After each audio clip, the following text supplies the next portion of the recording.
Le damos gloria y honra al que vive. Dios es bueno para siempre su misericordia. Quiero ser claro, hermanos, que mientras el gobierno no cierre o le impida a las iglesias abrir, nosotros continuaremos en la iglesia los que lleguen. Con los que llegue yo me gozo.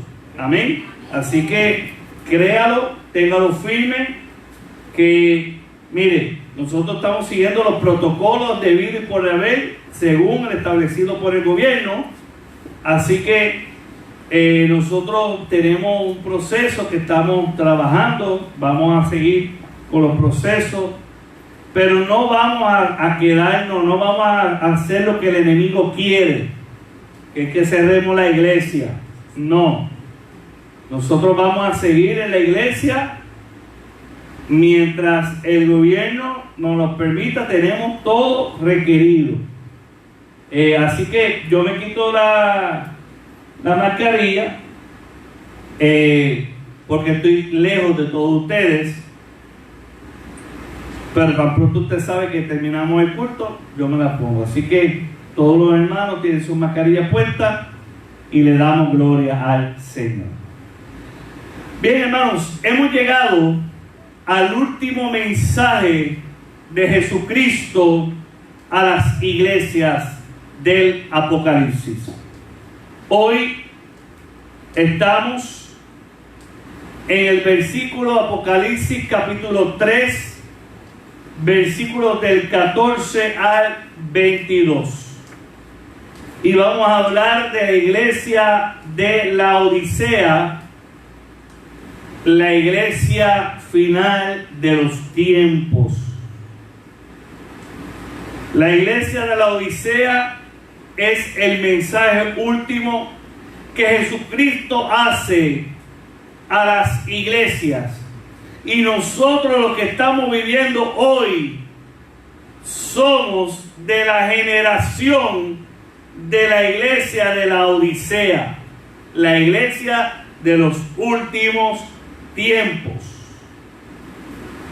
Así que sabemos que este mensaje es propicio para nosotros en este tiempo.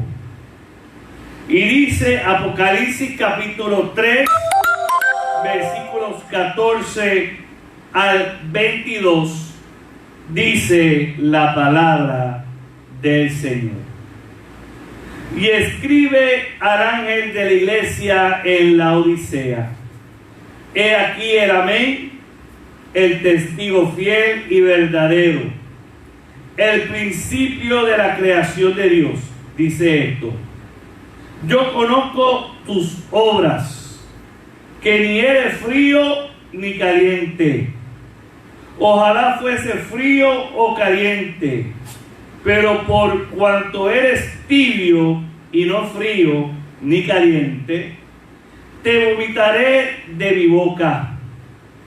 Porque tú dices: yo soy rico y me he enriquecido, y de ninguna cosa tengo necesidad. Y no sabes que tú eres un desventurado, miserable, pobre, ciego y desnudo. Por tanto, yo te aconsejo de mi compres oro refinado en fuego, para que seas rico, y vestiduras blancas para vestirte, y aquí no se descubra la vergüenza de tu desnudez, y unge tus ojos con colirio para que veas.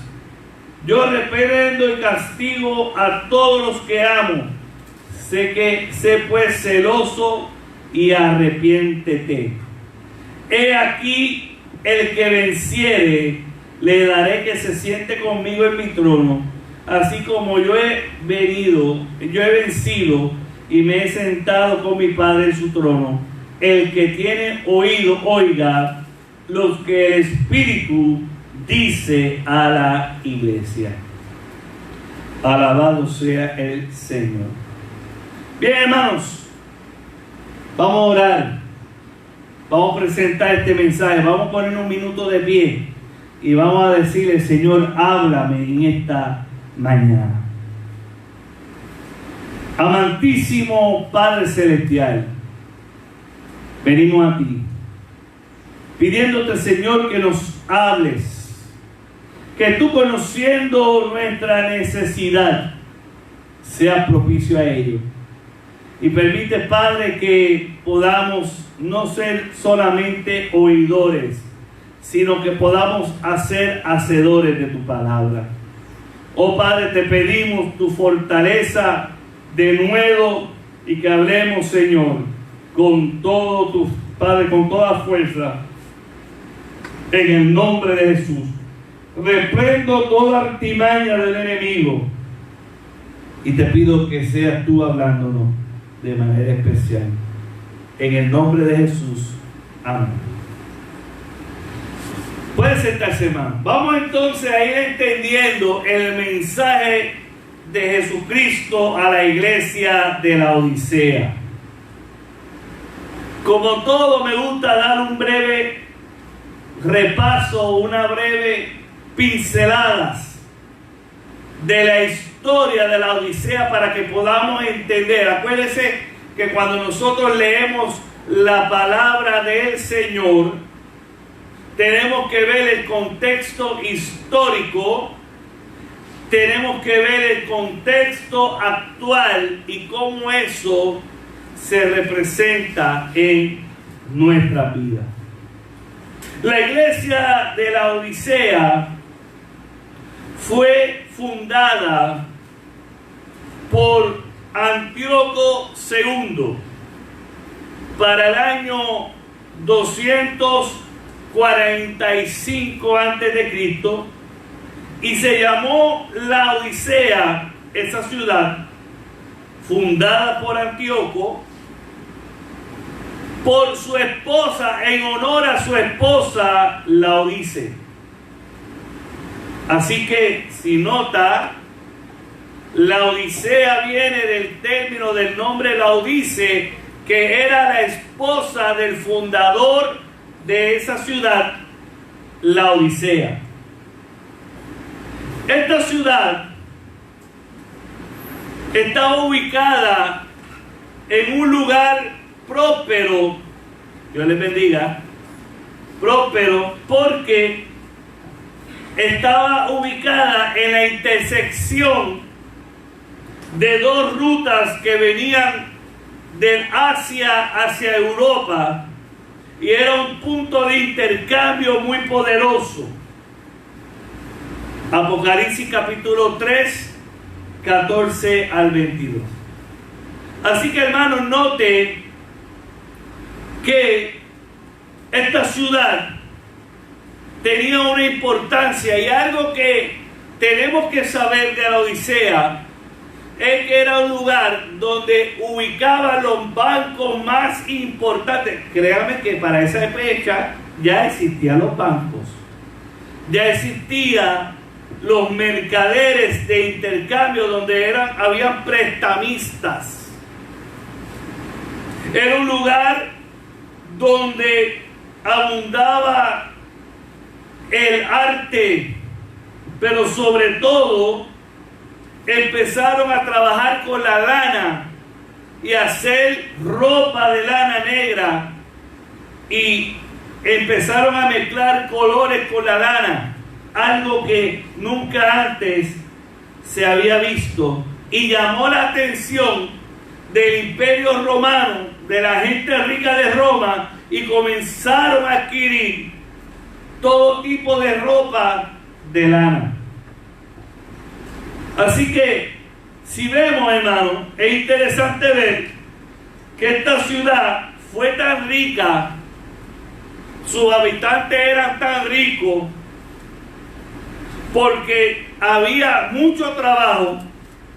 Era el lugar donde habían bancos, donde la gente guardaba sus riquezas. Era un lugar donde comenzó a producirse una lana que era raro, ropa muy costosa.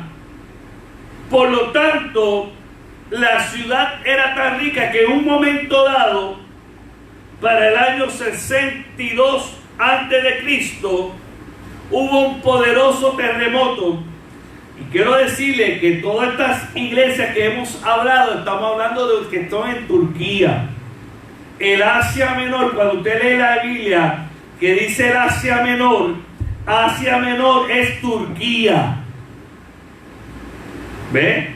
Y Turquía tiene una posición muy importante. Déjenme decirle que ahora mismo está a punto de armarse la Tercera Guerra Mundial, porque uno de los, el que gobierna Turquía ahora quiere retomar terrenos perdidos, y Turquía tiene unos importantes puertos que muchas naciones como Rusia, Estados Unidos y China quieren compartir o quieren adquirir. Viendo eso, hermano, esta gente era tan rica que después del terremoto ese que destruyó la ciudad, la pudieron volver a construir sin ayuda de los emperadores romanos. Tenía una característica que era que de ahí sale la idea de los baños termales, y en la Odisea comenzaron a desarrollar los baños termales donde la gente rica iba a ese lugar a bañarse en esas aguas calientes y que eran saludables. Ahora bien, allí se establece la iglesia de la Odisea por uno de los que estaban dentro del ministerio de Pablo, llamado Epafras. Epafras, que lo encontramos en Colosenses 1:7 y Colosenses 4:12, que era discípulo de Pablo, estaba bajo la sombrilla del apostolado de Pablo, fue enviado a ese lugar para que pudiese abrir una iglesia. Así que, si vemos, ahí entonces la iglesia está ubicada en un lugar próspero, rico. Si uno se pusiera a pensar en el mundo donde, por ejemplo, en los Emiratos Árabes, en esos sitios hay unas ciudades que, mire, que a los que la gente tiene cajos de oro y todo de oro, porque son gente que vive en una riqueza terrible. Pues así era la iglesia de la Odisea. ¿Ve? Que la gente vivía en gran riqueza.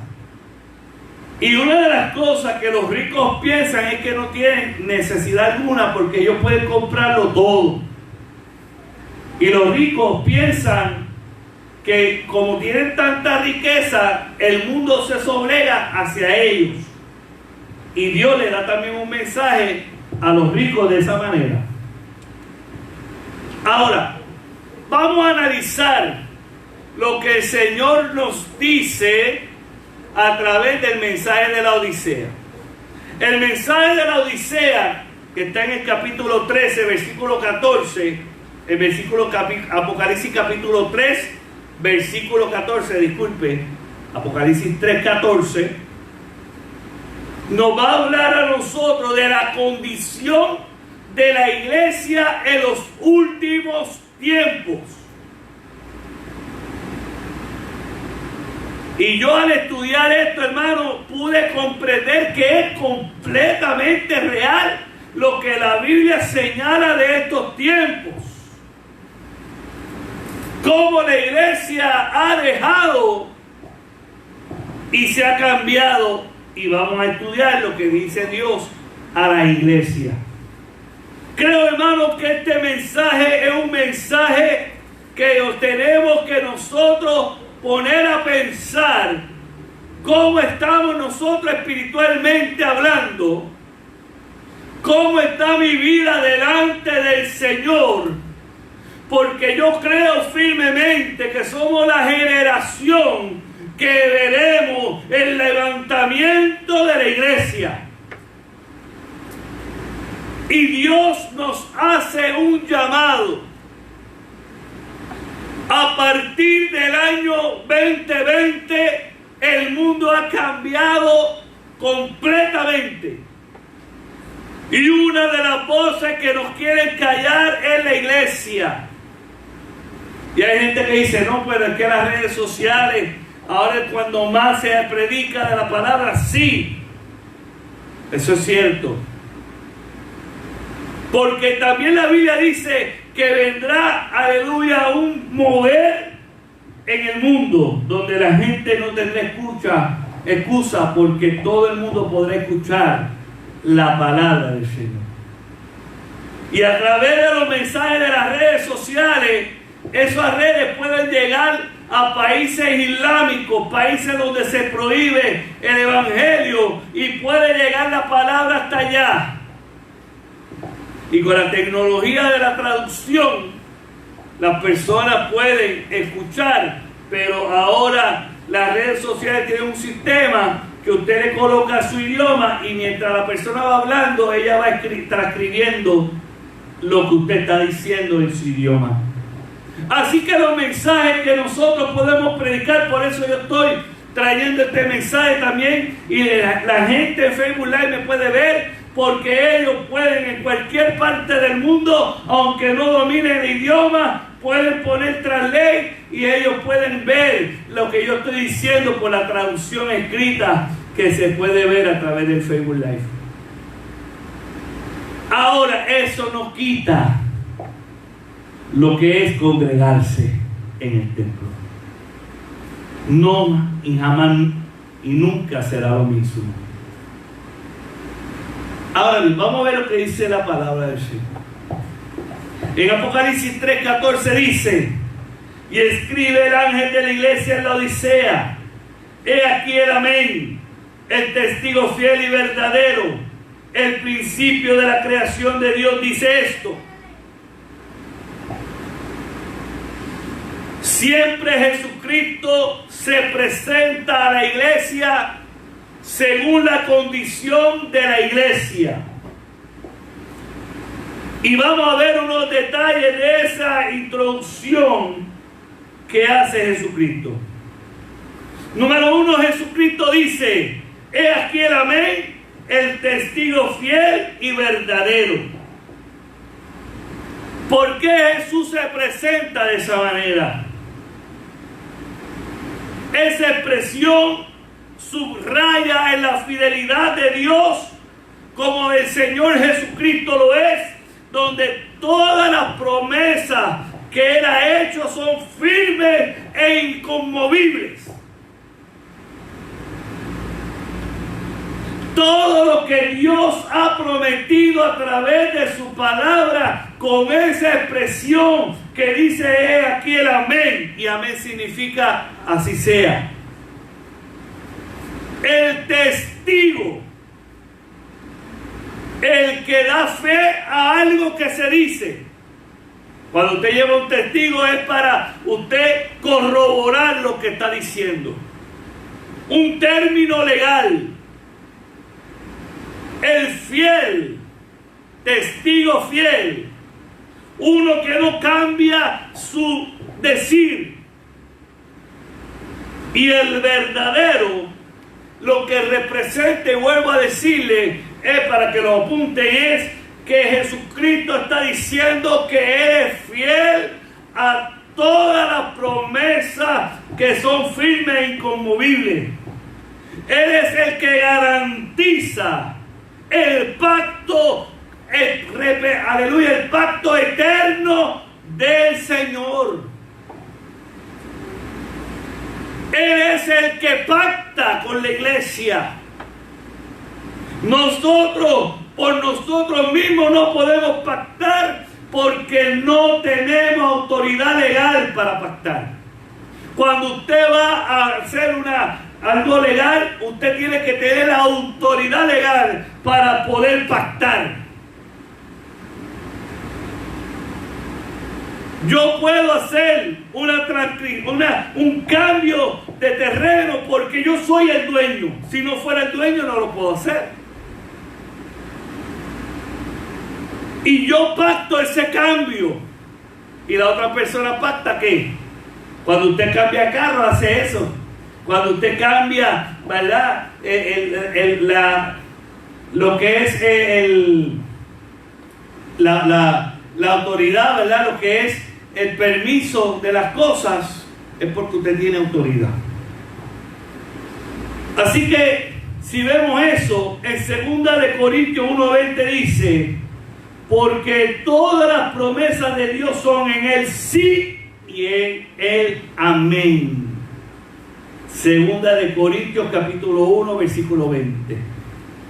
Porque todas las promesas de Dios son en el sí y en el amén.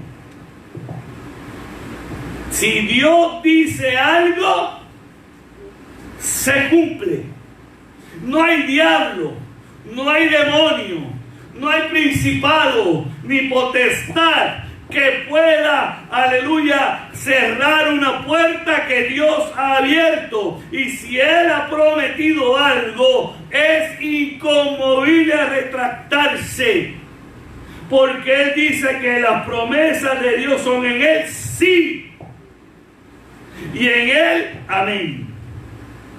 Así que el tiempo de Dios es verdad. Y nosotros tenemos que tener una mente entendiendo que Dios nunca se equivoca. Dios nunca se arrepiente. Porque Dios es un Dios de promesas y de pactos. El carácter de Dios es de fidelidad, de amor. Y Él, aleluya, quiere que entendamos que Él es fiel, aunque tú no lo eres. Él es fiel, aunque nosotros seamos infieles, porque lo hemos sido. En 2 de Timoteo 2:13 dice: si fuéramos infieles, Él permanece fiel, el que no puede negarse a sí mismo. 2 de Timoteo 2:13. ¿Ah? Si fuéramos infieles, Él permanece fiel. Yo a veces no he entendido, y a veces uno no puede entender el amor tan grande que Dios tiene para nosotros.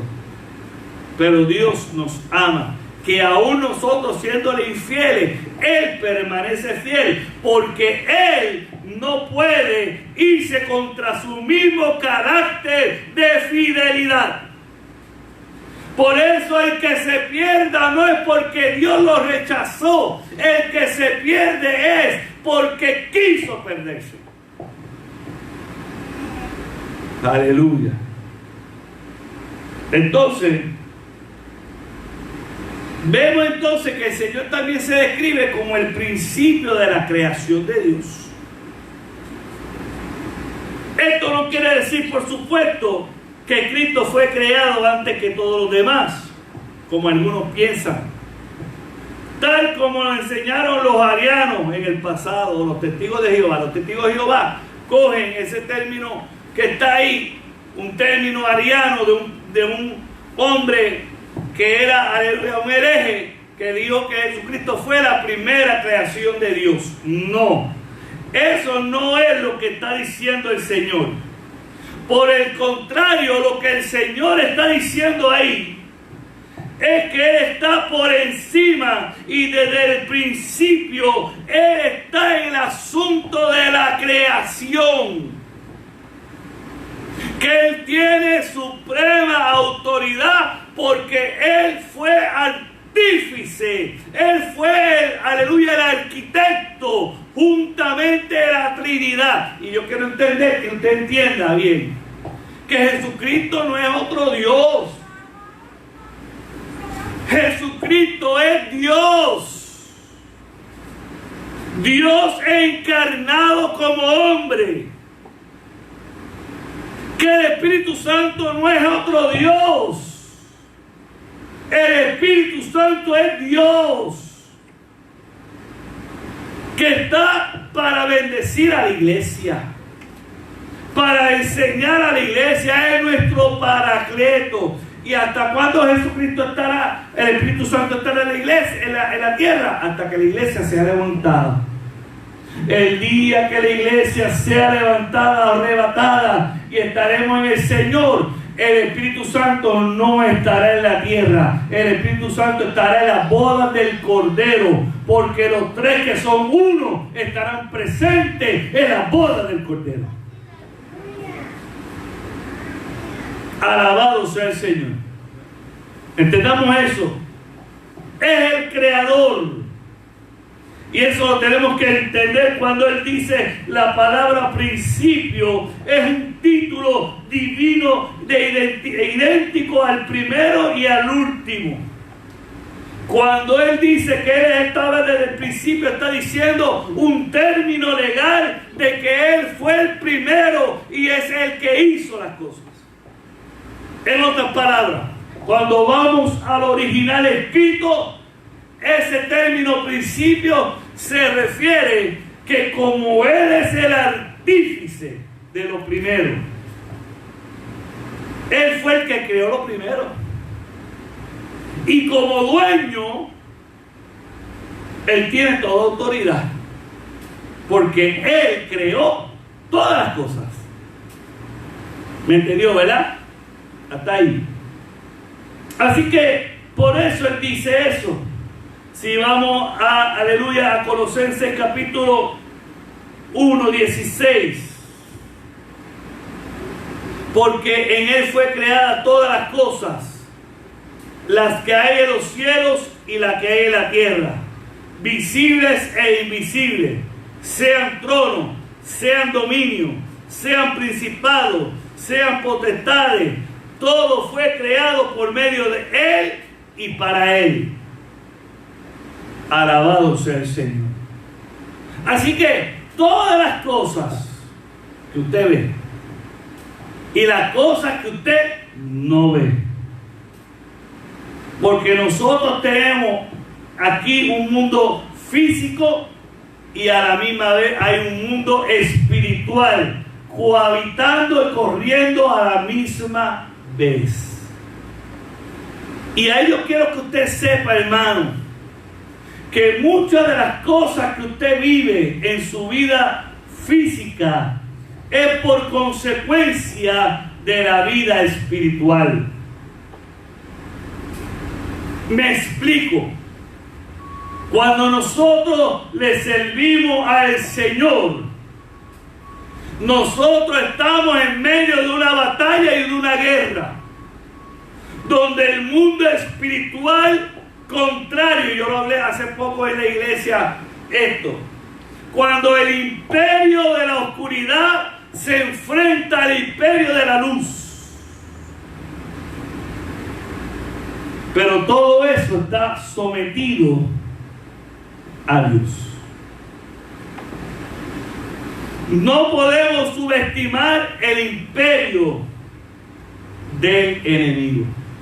Pablo bien lo dijo y dijo: no ignoréis las maquinaciones de Satanás. ¿Dónde está el problema de la iglesia? Lo vamos a ver ahora. ¿Por qué la iglesia cae? Y se pudiese, aleluya, visualizar como que estamos perdiendo la batalla en vez de ganarla. Les voy a explicar por qué. Apocalipsis capítulo 3. Vamos a ver por qué la iglesia hoy en día aparenta que está perdiendo la batalla cuando no lo es. Apocalipsis capítulo 3, versículos 15 al 17. Ahora viene una palabra fuerte y quiero que sepa algo. Dios nunca va a venir con ñe. Dios nunca va a venir que si tú estás mal te va a pasar la mano. Papi, aunque estés mal, vamos. No. Dios te va a señalar tu pecado. Porque Dios no soporta, aleluya, el pecado del hombre. Dios ama al pecador, pero no ama su pecado. Dios es amor, pero la Biblia dice también que es fuego consumidor. Y que Dios exige a la iglesia santidad sobre todas las cosas. Y este mensaje a mucha gente no le gusta. Yo lo sé, pero hay que dar a él. Apocalipsis capítulo 3, versículos 15 al 17 dice: yo conozco tus obras que ni eres frío ni caliente. Miren lo que dice el Señor. Ojalá fuese frío o caliente. Pero cuanto es tibio, subraye eso, tibio y no frío ni caliente, yo te vomitaré de mi boca. Wow. Vamos a entender ese término ahorita, ¿qué significa eso? Porque tú dices, acuérdense que yo le dije al principio que era una ciudad que de gente rica, ¿verdad? Mira lo que dice el Señor. Tú dices, yo soy rico y me he enriquecido y de ninguna cosa tengo necesidad. Y no sabes que tú eres ¿qué? Un desventurado. Mira lo que dice el Señor. Un miserable. Un pobre, ciego y desnudo. El Señor, mire hermano, le tira una línea por el medio del plato a 120 millas por hora. Alabado sea el Señor, que no hay bateador que batee eso. Por la línea directa que el Señor viene, Dios te va a señalar siempre tu pecado. Dios te va a decir, tienes que mejorar algo. Y algo que yo le invito a que usted haga hoy es que ore al Señor y le diga, como dijo David, Señor, escudriñame si en mí hay camino de perversidad. Y el Señor te lo va a revelar. A mí me ha pasado y Dios me lo ha mostrado. Y yo pensando que estaba bien, cuando Dios me empezó a revelar, y ya yo he dicho esto muchas veces en la iglesia, Dios comenzó a revelarme las cosas que yo no había arrepentido. Yo me dije, wow, yo que pensaba que estaba bien, no estaba tan bien nada.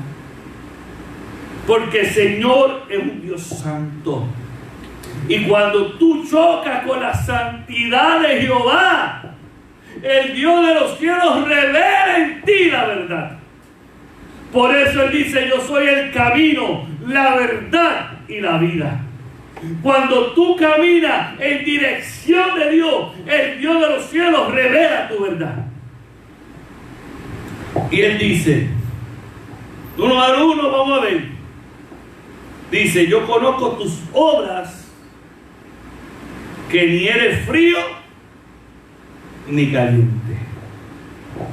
Hermano, el Señor conoce tus obras. El Señor sabe quién tú eres. Que a veces mucha gente en la iglesia aparenta ser vivo y espiritual y no lo son nada. El que quiera proyectar que lo que es, realmente a veces a mí me dice, ese no es. ¿Ves? El Señor conoce tu verdadero estado espiritual. Usted ha tenido experiencia sobrenatural en Dios. La palabra de Dios en su vida es como fuego.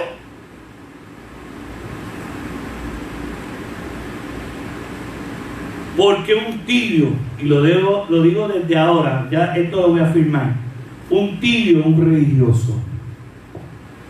Un religioso es una persona tibia. Y lo voy a describir ahorita. Ahora, Cristo le reprocha a la iglesia que ni son fríos ni son calientes. Ni aman ni odian. Están siempre como aquí, como el punto medio. Ni amo ni odio. Son gente que son inferentes, ¿cómo es la palabra correcta? Indiferente, gracias mi amor. Indiferente.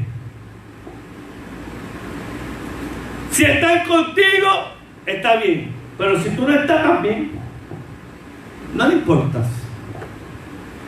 No se apasionan por nada.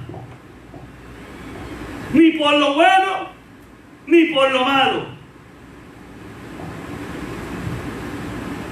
Esa indiferencia hace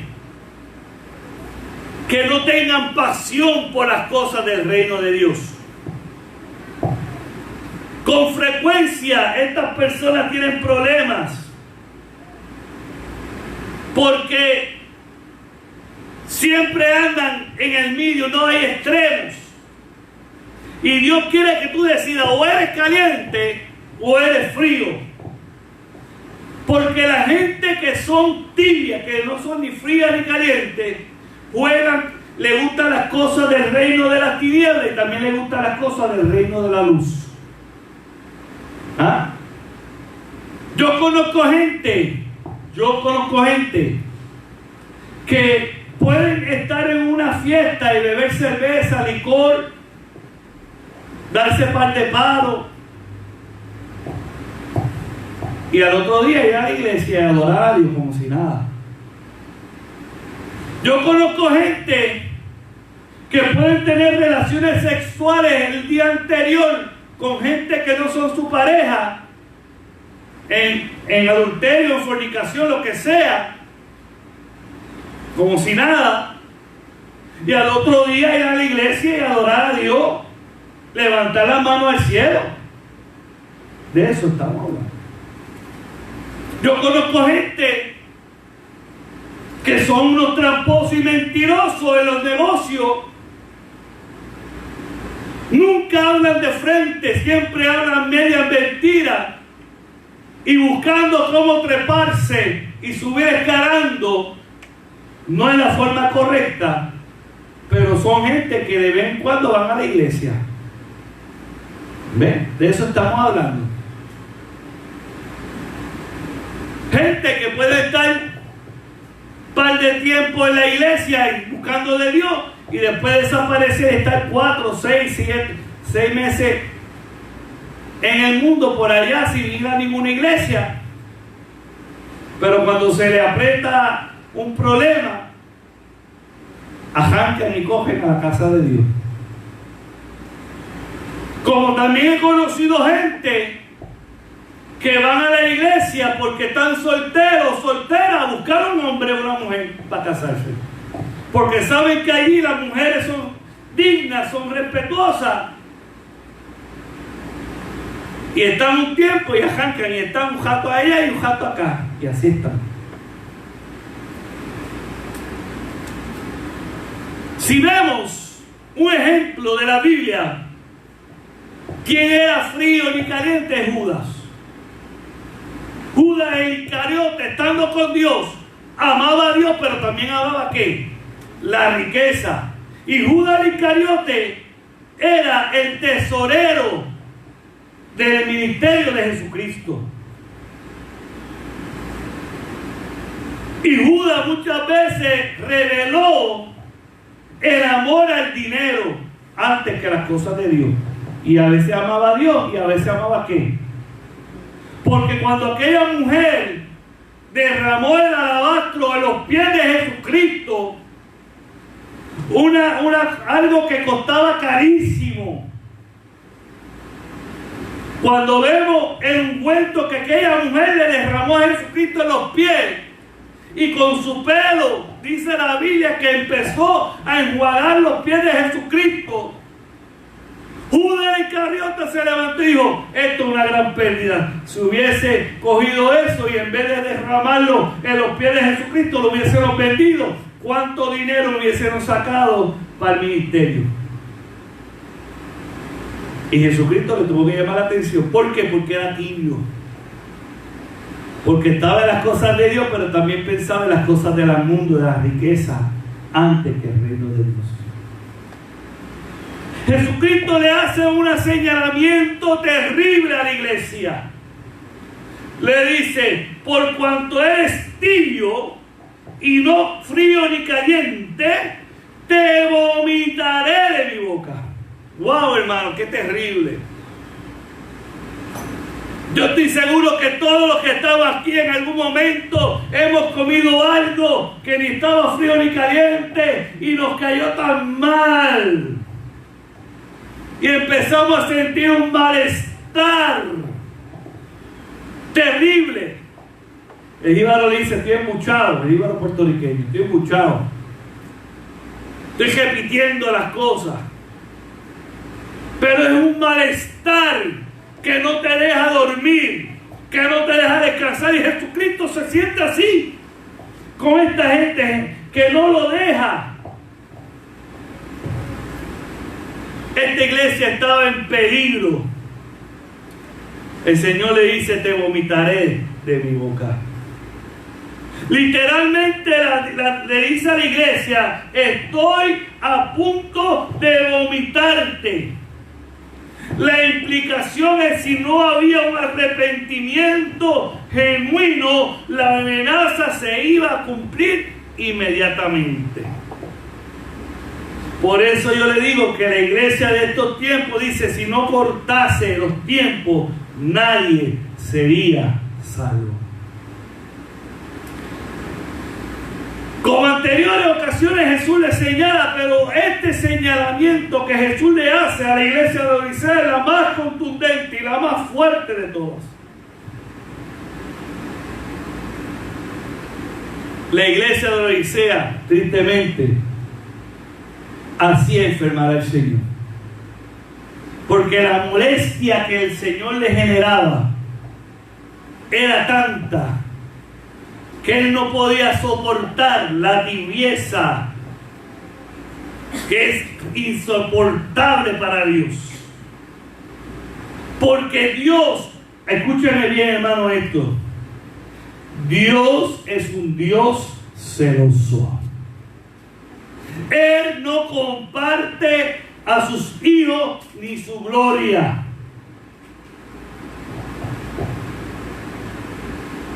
Quiero que sepa, hermano, que el Señor le remueve eso. ¿Y en qué se estriba la tibieza de la iglesia de Laodicea? Aquí es el señalamiento donde usted tiene que meditar. Eran indiferentes, número uno, punto número uno. ¿Qué hace que una persona sea tibia? Punto número uno: ser indiferentes por las cuestiones espirituales. Una persona tibia no le importa lo que pase alrededor de él, y aunque esté alrededor de gente que necesita el amor y que alguien le hable de Jesucristo, no abre su boca. Una persona tibia dice: no, yo no me voy a poner a hablar de Jesucristo en ningún lugar. Yo sí le sirvo, pero no hablo de él. Es una persona tibia. ¿Por qué? Porque no tiene pasión por Jesucristo. Cuando tú amas a alguien, tú lo demuestras. Cuando tú amas a alguien, vas por encima de cualquier cosa. Te mueves, te sacrificas y quieres todo el tiempo hablar de esa persona. Una persona indiferente espiritualmente es esta persona que, sabiendo que hay alguien que necesita oración, no ora por la persona.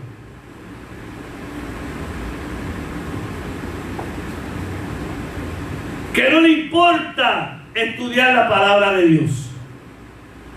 Mire, una persona tibia no ora. Ora segundos, minutos.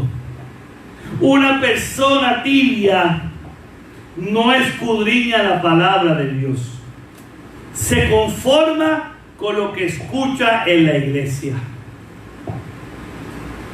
Una persona tibia no quiere llenarse del poder del Espíritu Santo para ser un arma, aleluya, contra el imperio aleluya, de la oscuridad. Gente que necesita ser libre no puede ser libre porque la iglesia ha perdido ese amor. Porque la Biblia dice que los que son hijos de Dios, las señales le seguirán. ¿Qué hacen? Sanan a los enfermos, libertan a los cautivos. Eso lo dice Dios. Y estas señales serán a los que siguen mi nombre. Echarán fuera demonios. Orarán por los enfermos y se sanarán. Y hoy en día la iglesia ve un milagro de 1000 en 1. ¿Por qué? Porque la iglesia ha sido indiferente al reino de Dios. Tanto así que el mundo nos quiere cerrar los templos. Y la iglesia ha sido partícipe mucho. En Estados Unidos hoy hay un caso grande del pastor MacArthur, que él se levantó contra la iglesia, contra el gobierno de California, porque el gobierno de California no quiere que la iglesia abra. Y hay una demanda ahí. Pero él dijo: yo le sirvo al Señor. Nosotros vamos a tomar las medidas que tenemos que tomar, pero no vamos a hacer como quieren. ¿Qué quieren? Que los viejitos, mira el principio del CDC, que los viejitos no vayan a la iglesia y que los niños no vayan a la iglesia. La Biblia dice: instruye al niño en su palabra, y aunque fuere viejo, no se apartará de él. Y nos quieren meter en eso, hermano. Otra parte de la tibieza es la falta de compromiso por la obra del Señor, y se les preocupan por el crecimiento espiritual de la iglesia. Hay gente que quiere solamente ser espectadores y no se comprometen con Dios para trabajar en su reino. Hay gente que le da lo mismo si la iglesia abre o no abre.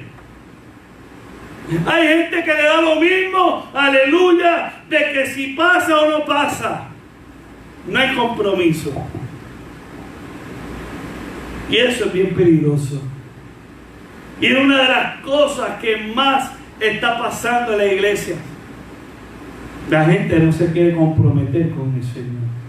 No conmigo, con el Señor.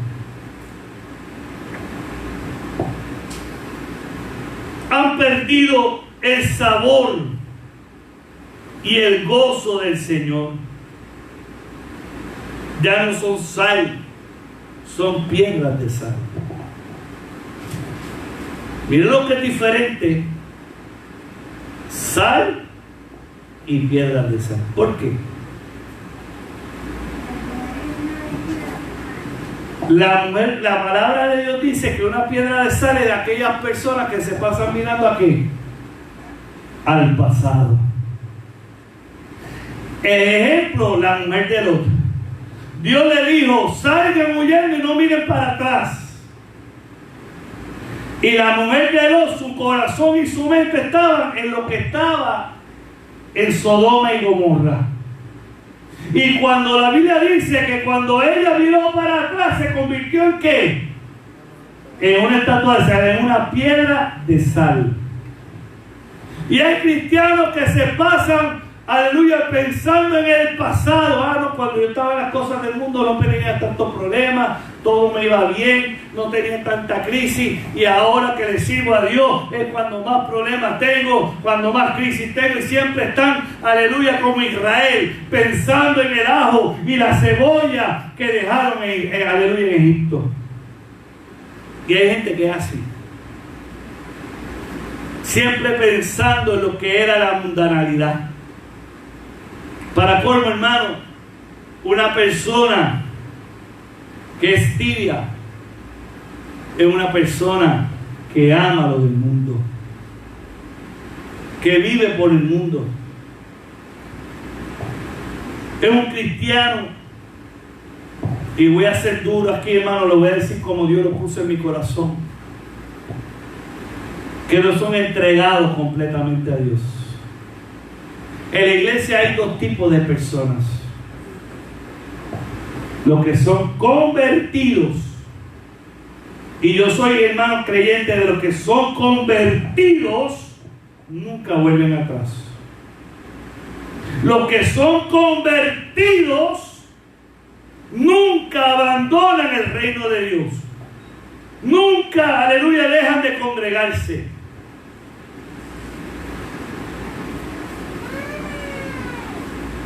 Pero los que son, en la iglesia hay otros que son los convencidos. ¿Y qué son los convencidos? Los convencidos son los que saben que lo que yo estoy diciendo es verdad. Les gustan los cánticos, les gusta la adoración a Dios, les escucha venir el domingo a la iglesia, quieren callar su conciencia, porque cuando no vienen a la iglesia algo dice, estás mal, te vas a perder esto, lo otro. Es callar su conciencia. Pero no hay un trasfondo en ello, no hay un cambio radical en su vida. Y nosotros tenemos que entregarnos completamente a Dios. Segundo, está duro, hermano, lo que voy a decir, pero son hipócritas. Porque presentan en la iglesia una cosa que no son. Aparentan ser ovejas,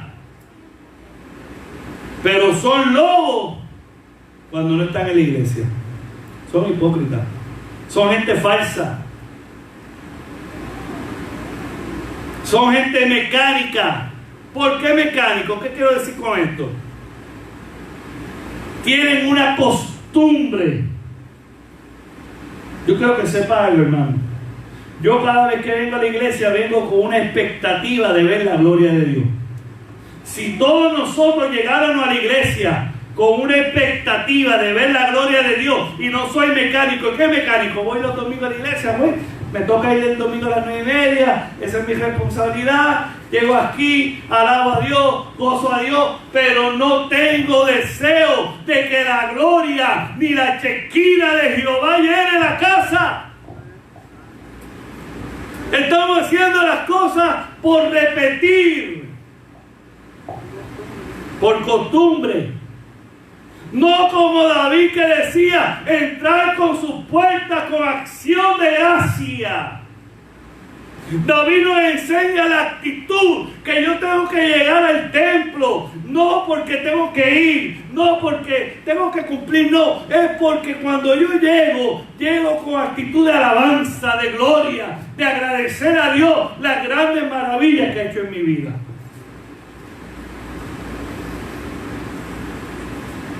Y algo que está afectando grandemente a la iglesia es el materialismo.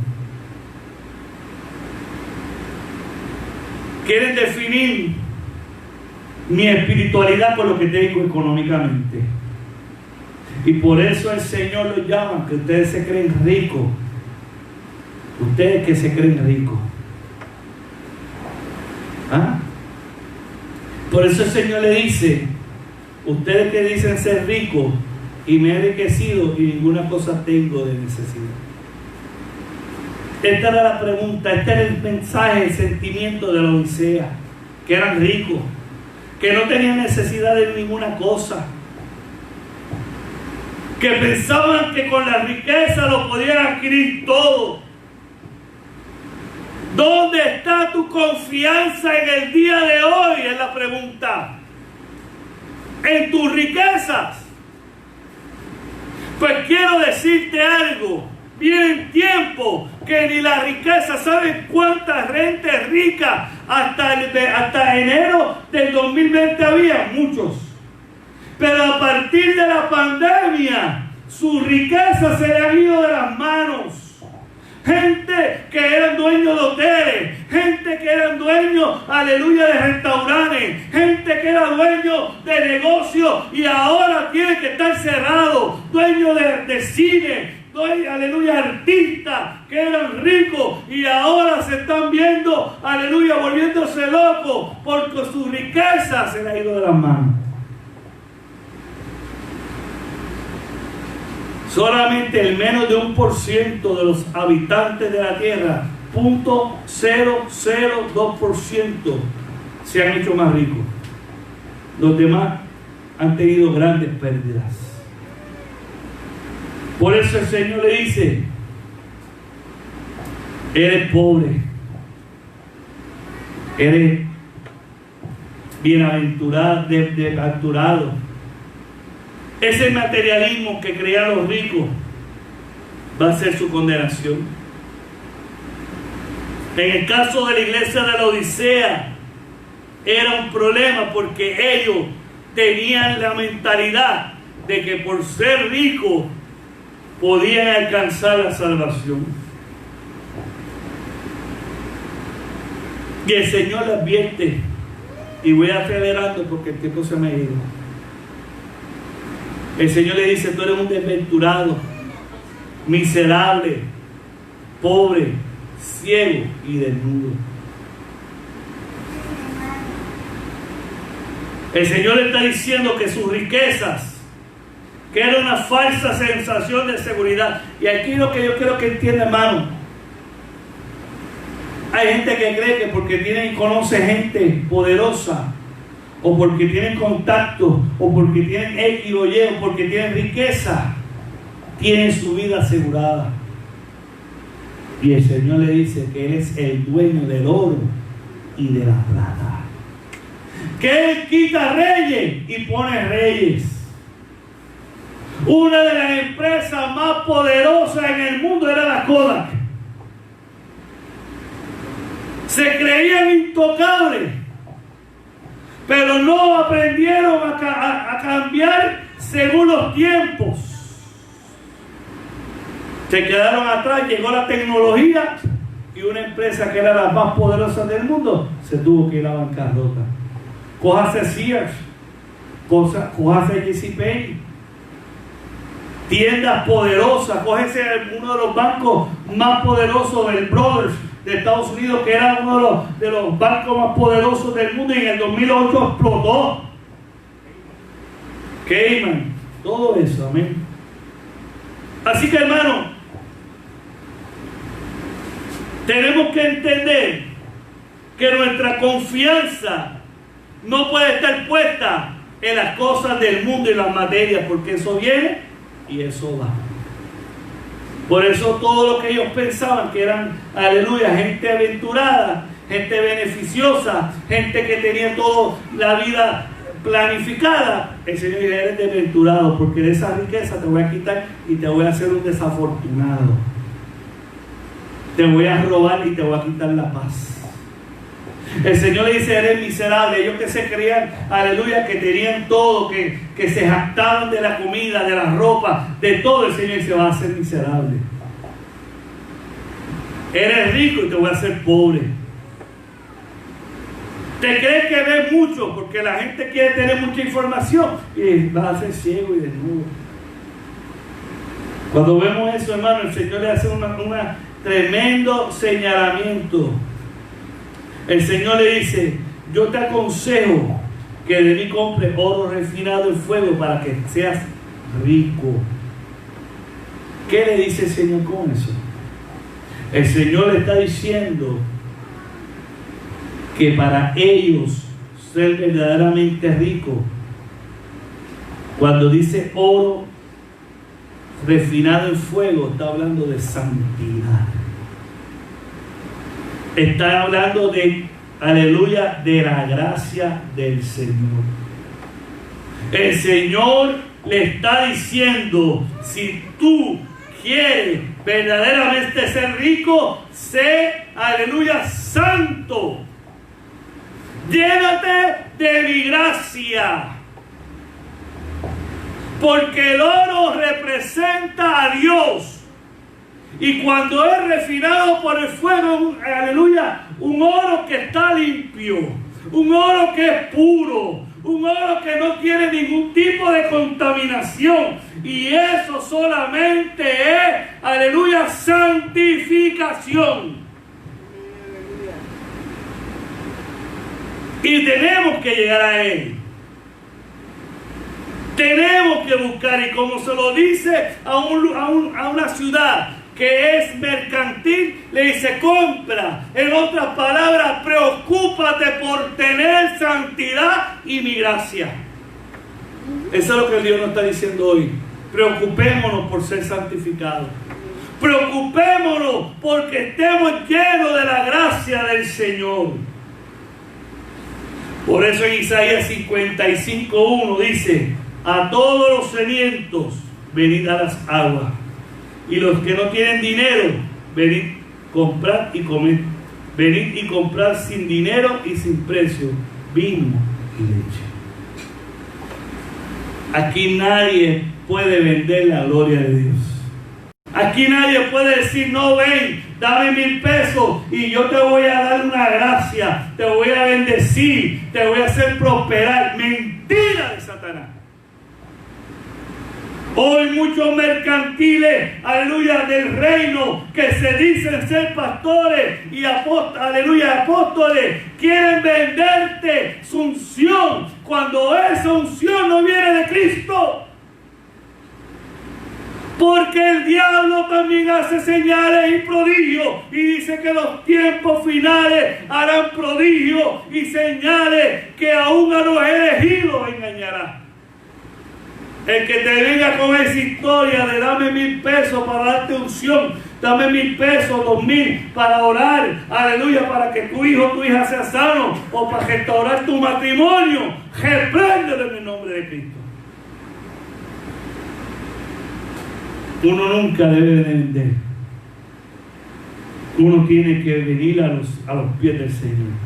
Así que termina diciendo: vestido con blanco para vestirte. Y la ropa blanca es santidad. ¿Qué le está diciendo Dios a la iglesia? Termino con esto. Para tú ser salvo, arrepiéntete de donde has caído.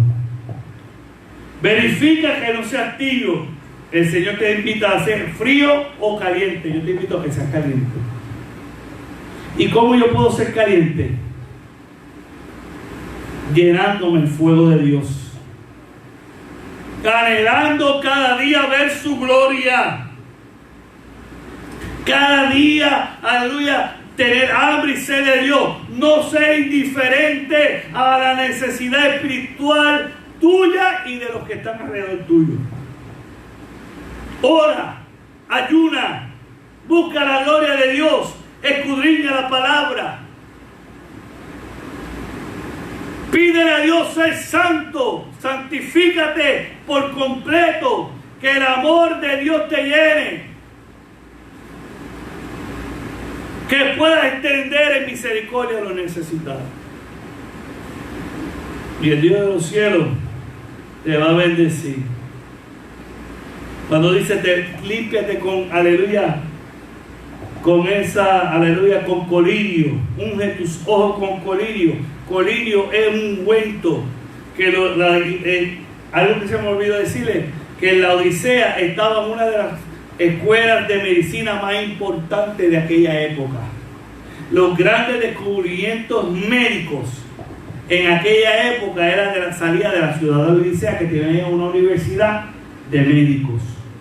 Y ellos desarrollaron un ungüento de colirio, que es una mezcla de ingredientes, y hacían con una pasta, y aquellos que tenían, aleluya, que le daba ceguera, la vieja de uno hacía y le ponía café a uno a veces, pero ellos le ponían ese ungüento y eso te curaba de los ojos. ¿Ves?